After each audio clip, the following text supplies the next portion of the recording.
I'll start talking about like important stuff in a moment, but just now, look at this. This crow has stolen an entire bowl of that high energy bird feed that is meant to be for the sparrows and loads of tiny birds, and he's just yeah, off on his merry way with it. There he goes. Doesn't like the fact that I've caught him in the act. Look at this. Look at him go. Oh, that's so cute. And we've got a squirrel in the background. How amazing. Ah, I could look at this for hours. I really could. Look at him go. Cheeky little blighter. So, fresh off of the crow incident. Wow, that was awesome. I hope you guys liked that as much as I did, because oh, that was hilarious. There's a magpie up there as well. I've decided to vlog in the park again today because it's just really nice. So apologies for being on the selfie stick and not having a stable tripod with me. I really should get better with that. I'll try my hardest, I promise. So I did in the previous comments put that I was thinking of doing a food log, but then I remembered that I have a friend around today and that I had therapy, I had things I needed to do, so in the end it was just impractical to be filming my entire days full of food choices. So look forward to that at some point over the weekend instead, I think. If you did want to know what I've had today, I slept in because I'm feeling terrible because it's that time of the month. So I pretty much just had lunch, which was Marmite sandwich, salad, a mango, some grapes, some apple, and an orange. So, and then as a snack I've had a banana. So, because bananas are apparently good in magnesium, which is good for ladies when they are on their time of the month and they're craving food, sweet food and stuff like that. It's a better food option apparently, and it's good for you. So yeah, I've just got out of therapy and I thought I'd take some time to talk to you all and get my vlog down before my friend turns up. And the other day I talked about my personal choices with polycystic ovary syndrome and diet and stuff like that. And I promised you guys, I promised you that I was going to talk about my reasoning for going vegan. So I thought I'd do that quickly today instead. So it's really hard. I love animals. I'm vegan for ethical reasons. And I'm slowly working towards phasing everything out of my life that doesn't easily reconcile with those ethical concerns that I have. But for the longest time, you would not think of me as a vegan. Oh my god, I loved my steak so bloody. I loved it all. I was the one in biology class who would put my hand in the heart. I got my finger stuck in a lung once. That was an interesting story. Everyone was grossed out. I was like, let me dissect the rat. I want to do it. I used to hold my dad's fish that he caught. My dad's a fisherman by hobby. He loves doing that. I've tried it myself. I've had animals where they have eaten animals and I've had to kill the mealworms and do all of that, and I have killed prawns, put them into the boiling hot pot, and yeah, shit vegan. If I was ever at that point going to say 100% hand on heart, I care about all animals, then I would be a pretty big hypocrite. But that's the thing, we're brought into a society where we kind of normalize treating certain animals a certain way because they are food, or we normalize meat because it is no longer animal, and then it becomes fine what we do with it and it's all okay, and stick your hand in the lung, get it caught.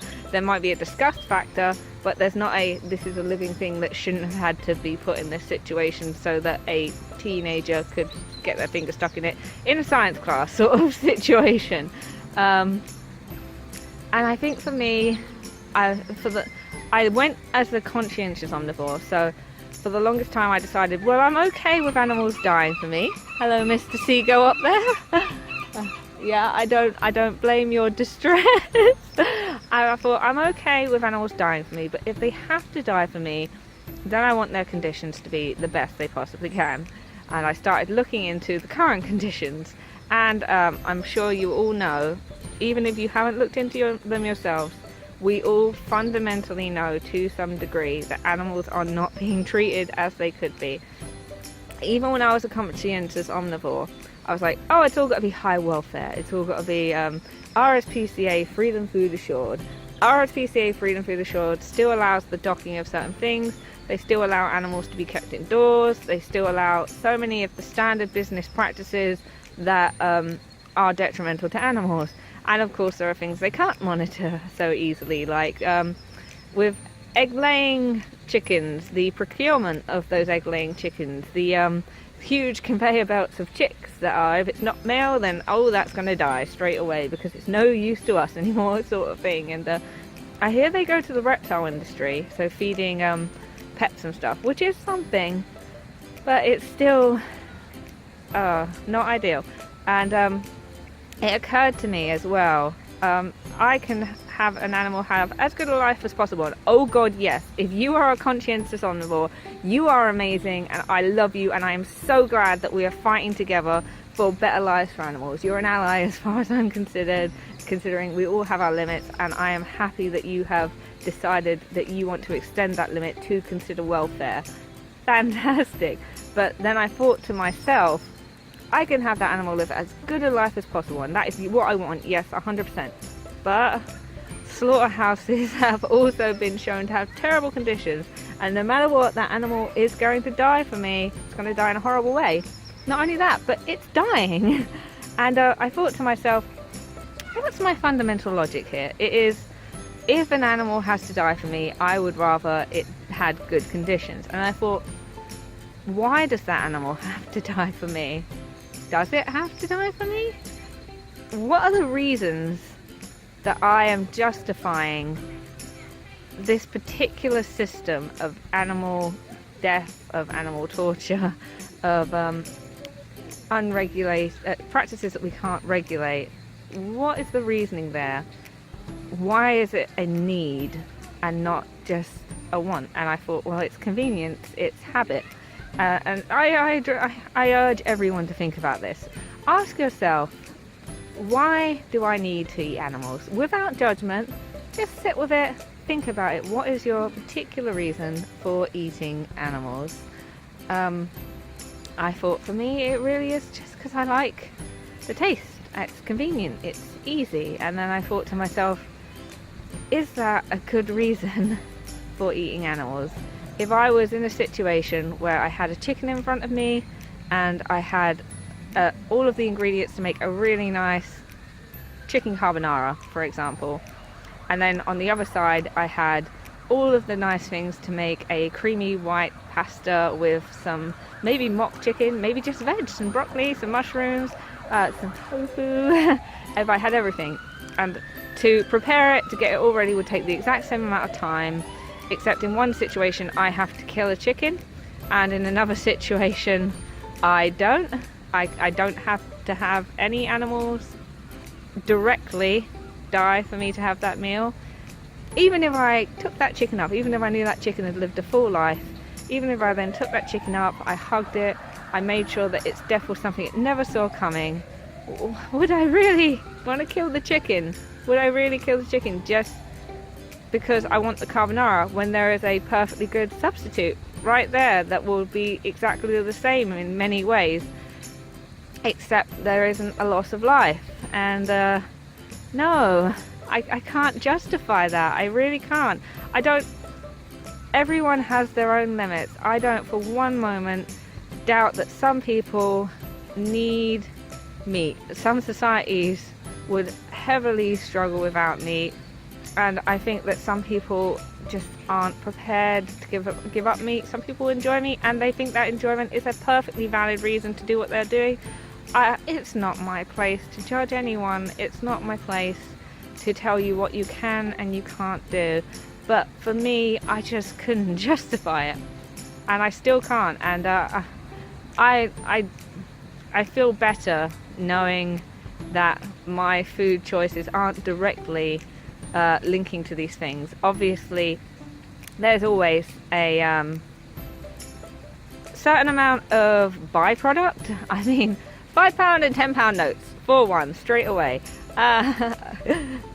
Also tyres and the roads that we go along, and the fact that when the vegetables are being processed, that's still going to impact the environment, that's still going to impact animals, insects will still die, insects will still be in my food, there will be trace amounts of animal. This is just the world. But just because there are trace amounts of animal doesn't mean I should be like, so I can eat all of the animals and I can just, I'm fine with it, because I'm not. I can't pretend I am, and I'm one of those people who has to stand by what they believe in, otherwise I'll go stir crazy, and I make adjustments as I get new information. And as I was getting more and more information, I eventually knew this would be the step that I had to take, and I took it, and I felt good about it.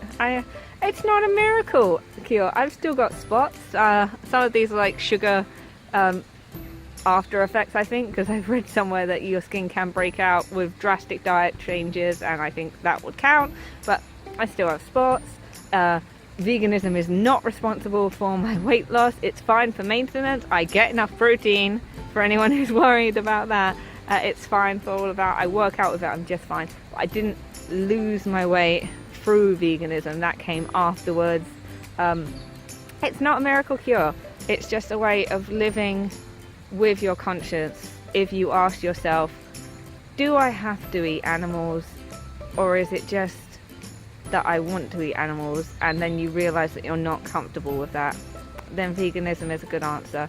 And it doesn't have to be straight away. If you're a reducetarian, if you're a flexitarian, you are amazing. I love you. I love everyone who is trying their best.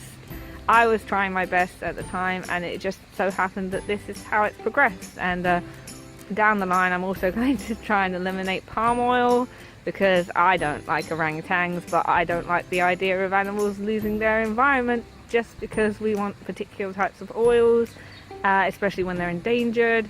And it doesn't matter whether or not I like an animal still doesn't deserve to die for convenience of oil or for convenience of eating or anything like that.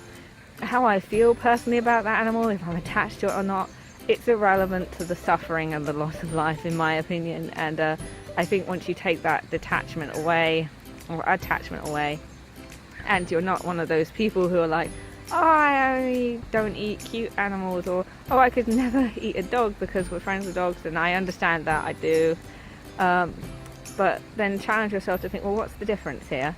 Is it an actual fundamental difference, or is it just a case of this is how I've been brought up, this is my thinking process, this is what I've been made to feel comfortable with, and is that comfort detrimental to the lives of animals, no matter how I feel about them? And is that enough for me to want to change?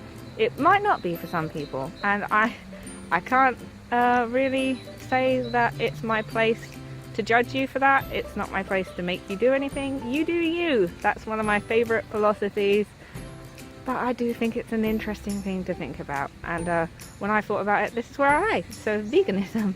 But I'm going to stop rambling now. It's such a nice day, cloudy but beautiful. I hope I can get the crow clip in, because that was amazing. But other than that, if you're feeling peppy, if you're feeling like you want to donate to a good cause, you know where to go. It's in my description. Please help me through this sugar challenge. I've had a banana. It's not the same. I've tried a medjool date. That was amazing. I think I'm running out of time for the YouTube limit of 15 minutes, so I'm going to cut it short now and say I absolutely love you all. I hope you found this interesting, and bye. Mwah.